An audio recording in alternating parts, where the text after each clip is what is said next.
সবার রান্না করে থাকে এমন কিছু সহজলভ্য উপকরণ দিয়ে বানিয়ে নিতে পারেন এই মজাদার অস্বাভাবিক ফ্রাইড চিকেন স্টাইল অথবা ফিশ অ্যান্ড চিপ স্টাইল, আপনি যাই বলেন, এই স্টাইলের মজাদার বেগুনের রেসিপিটা। এর জন্য আপনার লাগবে লবণ গুঁড়া, মরিচ গুঁড়া, গোলমরিচের গুঁড়া।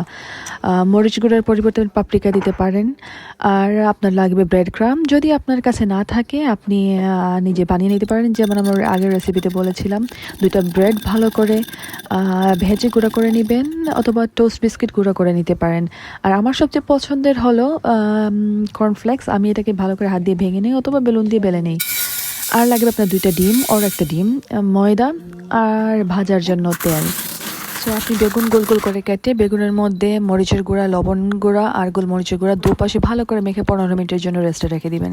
এরপরে আপনি একটা একটা করে ডিমের মধ্যে চুবিয়ে এরপরে ময়দা লাগিয়ে নেবেন দুপাশে। এরপর ব্রেড ক্রাম্ব ভালো করে লাগিয়ে তেলের মধ্যে ভেজে নেবেন। আমি ময়দাটা স্কিপ করছি বিকজ ওই সময় আমার কাছে ছিল না।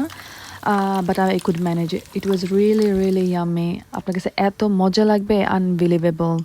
এই সিম্পল রেসিপিটার জন্য রেস্টুরেন্ট আপনার কাছ থেকে 800 থেকে 1000 টাকা হাতিয়ে নেবে, বা মাত্র 10 টাকা দিয়ে আপনি বানিয়ে নিতে পারেন এই সুন্দর রেসিপিটা। আর খেয়ে ট্রাই করবেন অবশ্যই। I hope you like it.